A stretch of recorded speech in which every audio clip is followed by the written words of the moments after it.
তাদের বিদ্যালয়ের একেবারে টিন শেড ভবন, জরাজীর্ণ ভবন আর রেড ক্রিসেন্টের একটা ভবনে তারা হলো কিছু কার্যক্রম পরিচালনা করে। তো এই জিনিসগুলো খুবই অপ্রতুল। একদিন ধরে আমি প্রায় পাথরঘাটা অনেক বছর ধরে চাকরি করি, তার মধ্যে আমি রোহিতের বিদ্যালয়টা ওইভাবেই দেখতেছি এবং অনেক চেষ্টা করেছি। আসলে কোথাও থেকে কোনো বাজেট বা কোনো কিছু করতে পারি নাই। এর আগে যত বাজেট আসছে এমপি মহোদয়ের মাধ্যমে আসছে এবং এমপিরা যাদেরকে মনে করছে তাদেরকে দিয়েছে, আমাদের কোনো হাত ছিল না। আমাদের যথেষ্ট জমি, টিচার এবং থাকা সত্ত্বেও আমাদের রেজাল্ট ভালো হয়, আমাদের শিক্ষার মানও ভালো হয়, কিন্তু আমাদের এই যে ছেলেমেয়েদেরকে নিয়ে যে আমরা বসবো সেই রকমের পরিবেশটা আমরা এখনো মেনটেন করতে পারি না। কোরালিয়া, ট্যাংরা, রুইতে, পদ্মা, এই 4টে মৌজার ভিতরে রুইতে একটা মাধ্যমিক বিদ্যালয়, একটা মাদ্রাসাও নাই এবং প্রায় 5টা প্রাইমারি এই বিদ্যালয়ের আওতায়। দেশের সর্বদক্ষিণবঙ্গের উপকূলীয় অঞ্চলের বলেশ্বর নদী তীরবর্তী সংলগ্ন ঝরে পড়া ছেলে মেয়েদের মেধার বিকাশ ও শিক্ষার আলো ছড়ালেও উন্নয়নের আলো ছড়াতে পারেনি বিদ্যালয় ভবন।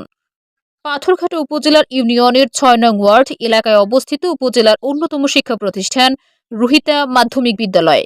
এই বিদ্যালয়টি পাথরঘাটা উপজেলার উপকূলীয় এলাকার বলেশ্বর নদী তীরবর্তী সংলগ্ন ও 5টি সরকারি প্রাথমিক বিদ্যালয়ের মধ্যে একটি মাধ্যমিক বিদ্যালয়, যেখানে 1991 সাল থেকে মাধ্যমিক পর্যায়ে শিক্ষার আলো জ্বালিয়ে আসছে, কিন্তু জ্বালাতে পারেনি বিদ্যালয়ের উন্নয়নের আলো।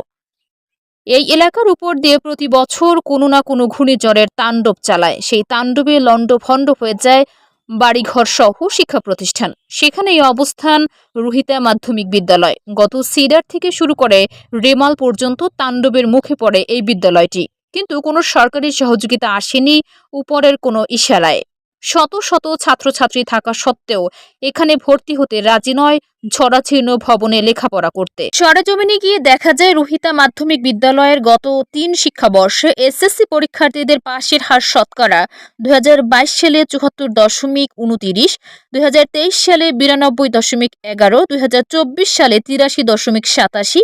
বিদ্যালয়টি 1991 সালে পাথরঘাটা সদর ইউনিয়নের সাবেক চেয়ারম্যান আব্দুল বারী আজাদ প্রতিষ্ঠা করেন। 1.68 একর জমির উপর দাঁড়িয়ে আছে শিক্ষা প্রতিষ্ঠানটি।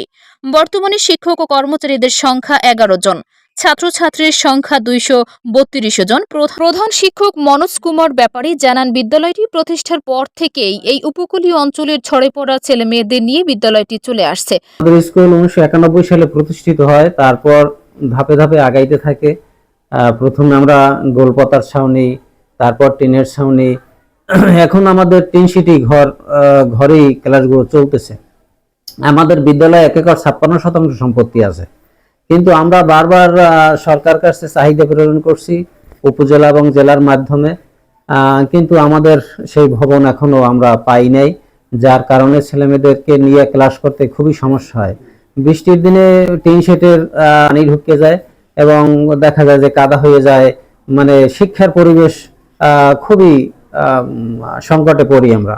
সেখান থেকেই ভালো শিক্ষা গ্রহণের মাধ্যমে ভালো ফলাফল অর্জন আসছে, কিন্তু বিদ্যালয়টি প্রতিষ্ঠার পর থেকেই বৈষম্যের শিকার হয়ে আসছে এবং যে ব্যক্তি সভাপতির দায়িত্ব পালন করেছে সে লুটপাট করেছে, কিন্তু অত্র প্রতিষ্ঠানটির উন্নয়নের চিন্তা করেনি, শুধু নিজের আখের গোছাতে ব্যস্ত ছিল। বিভিন্ন ঘূর্ণিঝড়ে বিদ্যালয়টি ক্ষতিগ্রস্ত হলেও আসেনি কোনো সরকারি সহযোগিতা। আমরা একটি আশ্রয়ন প্রকল্পের ভবনের মধ্যে বিদ্যালয়টির কার্যক্রম চালিয়ে আসছে। বিদ্যালয়ের অধ্যয়নরত ছাত্রছাত্রীদের সাথে কথা বলে জানা যায়, তারা জানায় এই বর্ষাকালে আমাদের এই যে টিনের ঘরটার জন্য অনেক পানি পড়ে, এজন্য আমরা ঠিকমতো ক্লাস করতে পারি না। এছাড়াও ওই আশেপাশে কাদা হয়ে যায়, ঠিকমতো ক্লাস করতে পারি না। এজন্য বৃষ্টির জন্য আমাদের ক্লাস অফ থাকে। তারপরে বিদ্যালয়ে ভালো শিক্ষক থাকা সত্ত্বেও এখানে ভালো ছাত্রছাত্রীরা ভর্তি হচ্ছেন না। আমাদের এই বিদ্যালয় এখানে উপযুক্ত ভবন না থাকায় আমাদের এই এলাকার স্টুডেন্ট অন্য স্কুলে, যেমন হারিটেনা, পাথরঘাটা, গাড়ি ভাড়া দিয়ে তারপরে স্টুডেন্টরা অন্য স্কুলে যাইতেছে। পার্শ্ববর্তী 5 থেকে 10 কিলো দূরত্বের স্কুলে ভর্তি হয়। তার একমাত্র কারণ ঝরাজীর্ণ ভবনে অধ্যয়ন করতে হয়। বৃষ্টিতে হাল চাষ করার মতো জমিতে পরিণত হয়। রোদের দিনে গরমে ক্লাস করা কষ্টকর হয়।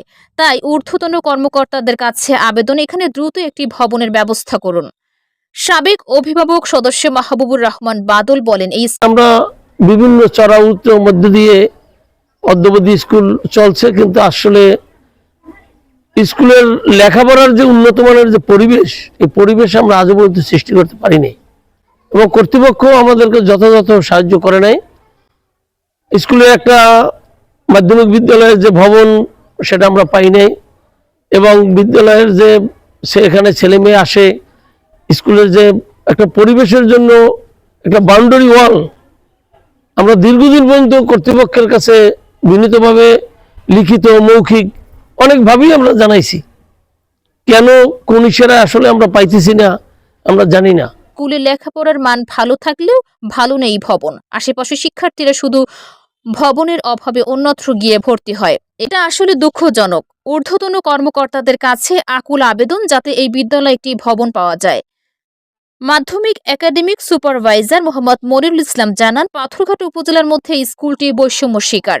দীর্ঘদিন ধরে আমি প্রায় পাথরঘাটা অনেক বছর ধরে চাকরি করি, তার মধ্যে আমি রোহিতের বিদ্যালয়টা ওইভাবেই দেখতেছি এবং অনেক চেষ্টা করেছি। আসলে কোথাও থেকে কোনো বাজেট বা কোনো কিছু করতে পারি নাই।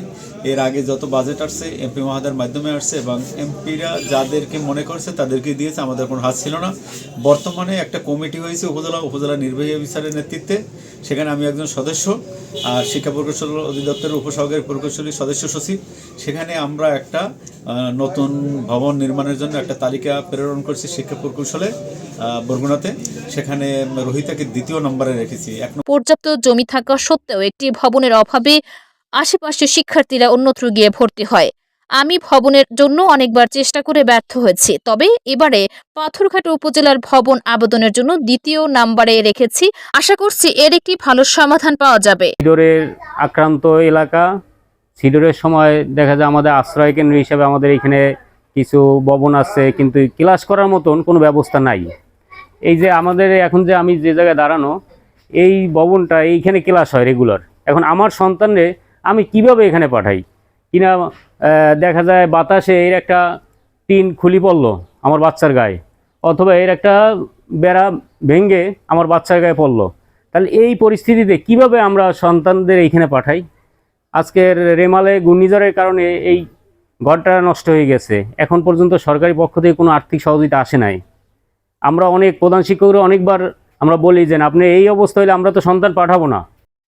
পাথরঘাটা উপজেলা নির্বাহী অফিসার রকুনুজ্জামান খানের সাথে যোগাযোগ করা হলে তিনি জানান, রোহিত মাধ্যমিক বিদ্যালয় এটা আমাদের সদর ইউনিয়নের একেবারেই হলো প্রায় পশ্চিম প্রান্তে এবং এটার একটু পাশেই হলো আমাদের বলেশ্বর নদী, বড় নদী, খরস্রোতা নদী।